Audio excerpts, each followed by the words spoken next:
Welcome to the Viewless Wings Poetry Podcast, where we celebrate the craft of poetry. Each week we feature interviews with incredible poets and artists, including Olivia Gatwood and A.E. Stallings, and original poetry read by the authors. I'm your host, James Moorhead, Poet Laureate of Dublin, California, and author of Canvas and Portraits of Red and Gray. Please note that this episode contains adult language and includes poetry that touches on suicide and is not suitable for children. If you are having suicidal thoughts, please reach out for support resources in your area. On this week's episode of the Viewless Wings Poetry Podcast, we are featuring poems submitted to Viewless Wings and read by the authors.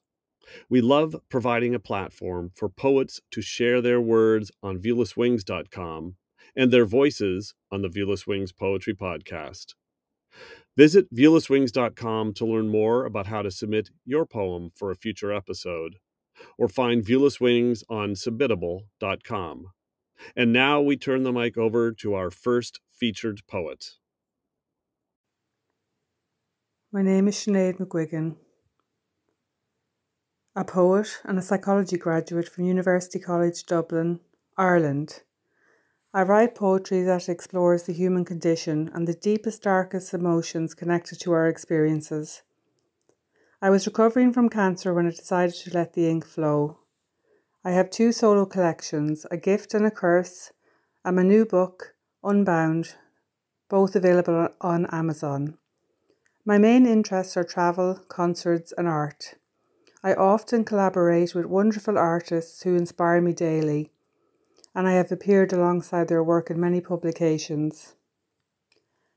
I wrote this poem about a woman I lived beside many years ago.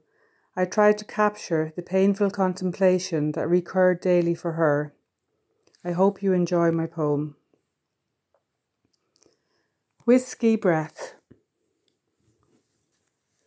The liquid untamed pours down my throat, a hot, fiery taste that has learned to coax the pious to walk away from the cross, a friend or foe making foolish promises, a poison filled with love and regret.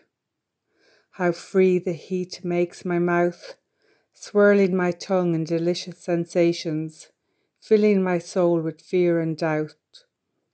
Another shot and everything is smooth. The skies casting through the pain so beautifully. The sunshine illuminates my reflection.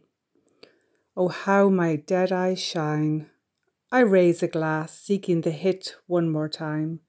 That rush of feeling alive, enticing me the distance to swallow my own lies. Lying in bed, wondering why. There is a bitterness deep inside my mind. The moon glows through the thin linen. I am no longer seduced by the sound of gurgling in my throat. I was a hero to the broken as curtains drew, offering blessings with my whiskey breath. All the shots shared with myself, memories of my past, lamenting my present, wondering why. My name is Heather MacKechnie. I am a queer, aspiring poet from Ontario, Canada. I have been writing since I could first grasp a pencil, but have seldom shared my written words with anyone before now. I am also a mother, a nonprofit manager, and an enthusiastic lover of life, delighted by evenings of music, deep conversation, writing, nature, and solitude. Today, I am going to share Nothing to Lose, a poem inspired by my journey in discovering my sexuality. Nothing to lose. Dating boys was easy. I learned the tricks far too young, and boys became men as I taught my Barbies to kiss, imagining how different the soft curves of a woman might feel neath my fingertips, my hungry lips, my aching heart. Effortlessly easy as saucy smiles, 2 short skirts, and Barbie doll hair drew them near. Drunk with the power of knowing they always wanted it more than I, who did not want it at all. It's easy to win the game when there's nothing to lose but yourself. First was the pain, so sharp I was certain my body would split into a million jagged shards. In the end, it was intact, though my soul slipped away, infinite droplets of crystalline fragments. Yet somehow I would still live to wonder why people called it making love. There was no love to be found, only the sharp staccato edges of a fuck. Power was a gift that came later, born of the treacherous words dripping like honey from pink glossy lips, the lips that I most longed to kiss. Meant to show me my place and drown me in shame, but defiant I claimed my power. The slut, the whore, the fuckable cunt. Boys faded to men, everyone taking credit for the innocent smile of a child, framed by tender soft skin, raw from sandpaper chins of fully grown men. Not seeing desire they thought they inspired, lay hidden behind eyes closed, lost in dreams of sweet lips and the soft supple curves of the women I hadn't yet met.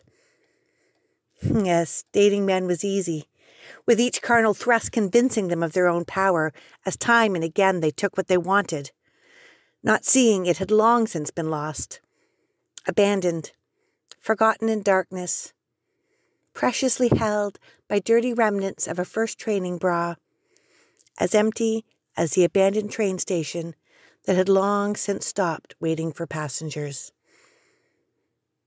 Smiling, I knew I held the power to get what I needed, to stay or to go. In the end, I always left, though they begged me to stay, the moment my freedom started slipping away. I left every time, carefree and easy. They still, every one, wanted it more than I, who did not want it at all. Lost in the dreams of imaginary lovers, immune from all heartache and shame, unaware when at last I succumbed to desire, the soft curves that I craved would undo me. No longer shielded by the cold, empty safety of one who has nothing to lose, my heart learned to soar with love and desire, then bleed from the heartache of being the one who wanted it so very much, the one who wanted it all. This is Lawrence Bridges, and my poetry has appeared in The New Yorker, Poetry, The Tampa Review, and I published 3 volumes of poetry, Horses on Drums, Red Hen Press, 2006, Flip Days, again Red Hen, 2009, and Brownwood, Tupelo Press, 2016. The question the poem asks is essentially how to live or how to make sense of the burden of consciousness.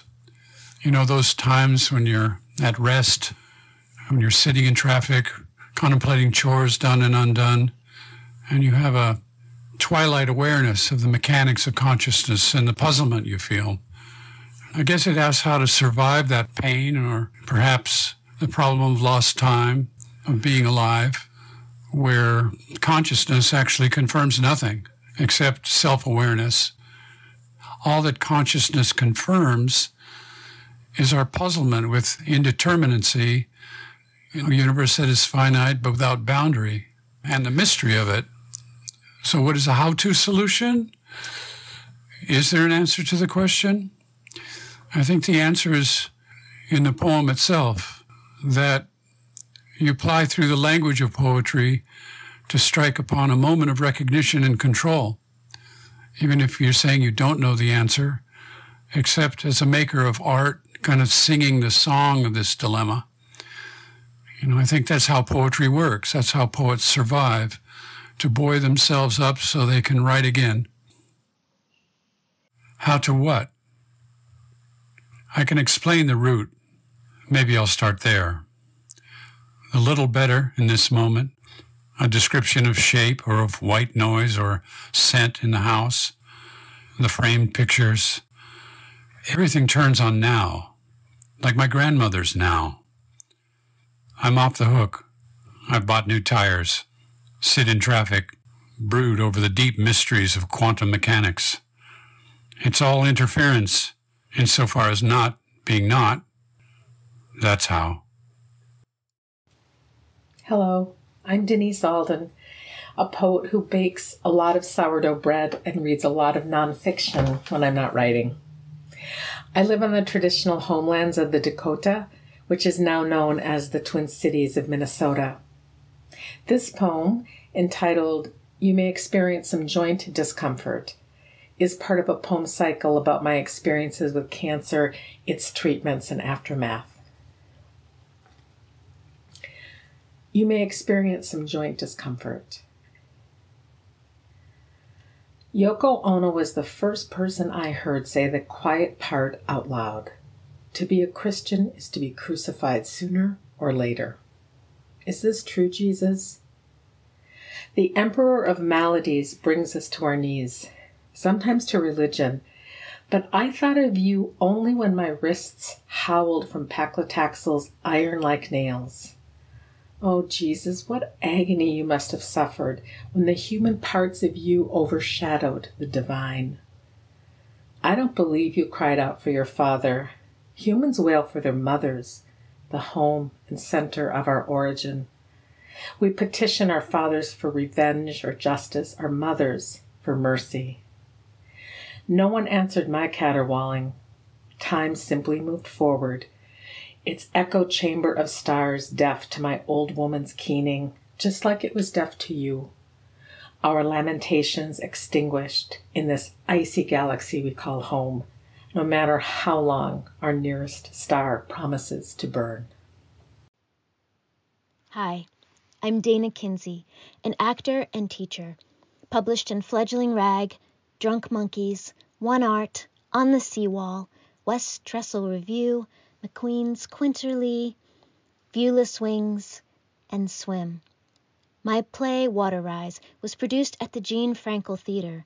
My chapbook, Mixtape Venus, is published by iGiraffe Press. Visit me at wordsbydk.com. My poem, Pray for My Daughter, is an erasure poem derived from W.B. Yeats' A Prayer for My Daughter. As a high school teacher, I meet many students who make their way into my heart and stay there for life. This poem is about a remarkable young woman who shared a personal tragedy with me and has remained in my life as a friend and now a co-writer. This erasure is part of a hybrid book we're writing together about our teacher-student relationship as she navigated a terrible tragedy.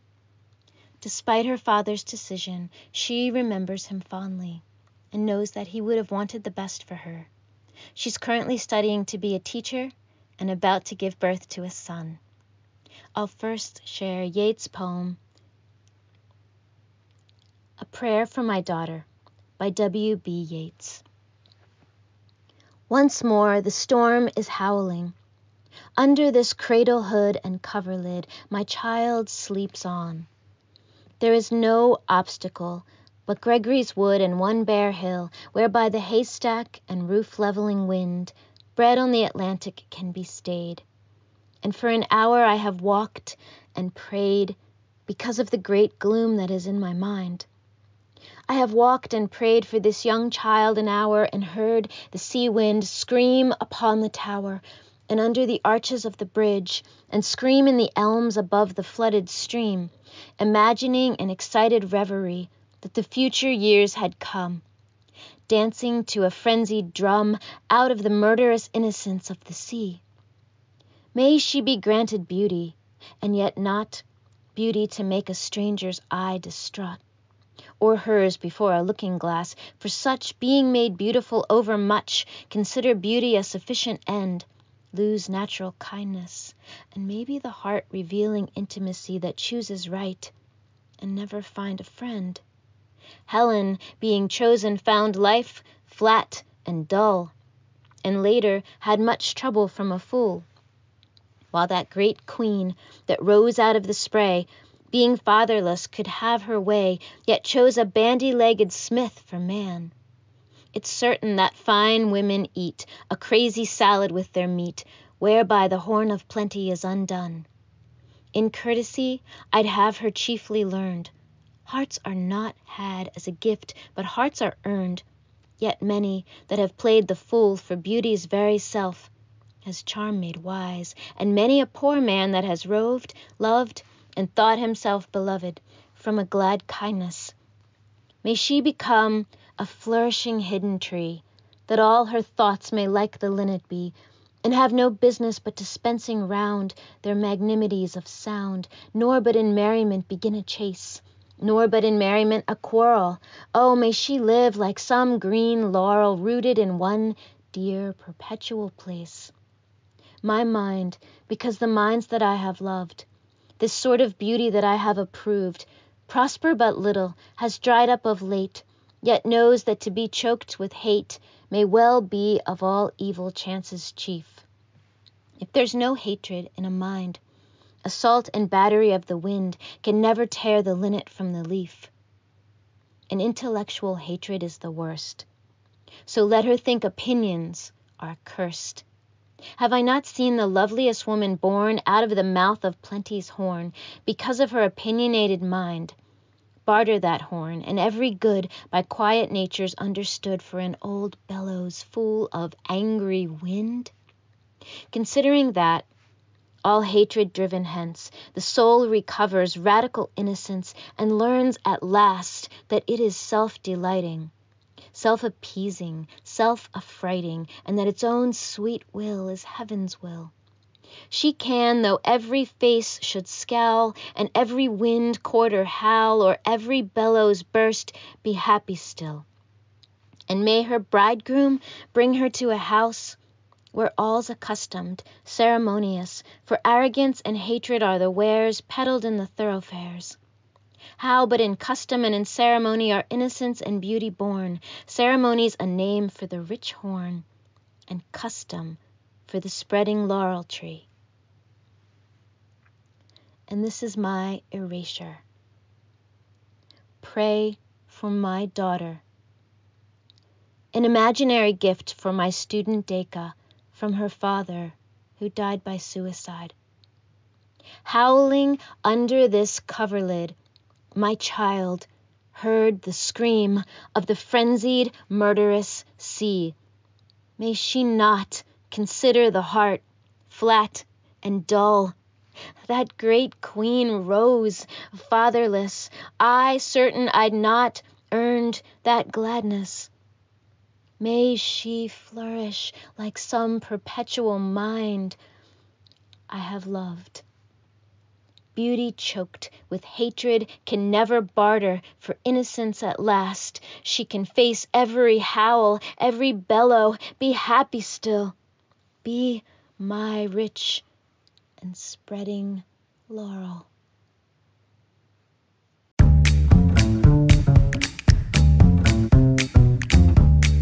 The Viewless Wings Poetry Podcast is written and produced by James Moorhead. You can follow me on Twitter at Dublin Ranch, subscribe to the Viewless Wings Poetry Podcast, and follow us on viewlesswings.com or on Instagram at Viewless Wings.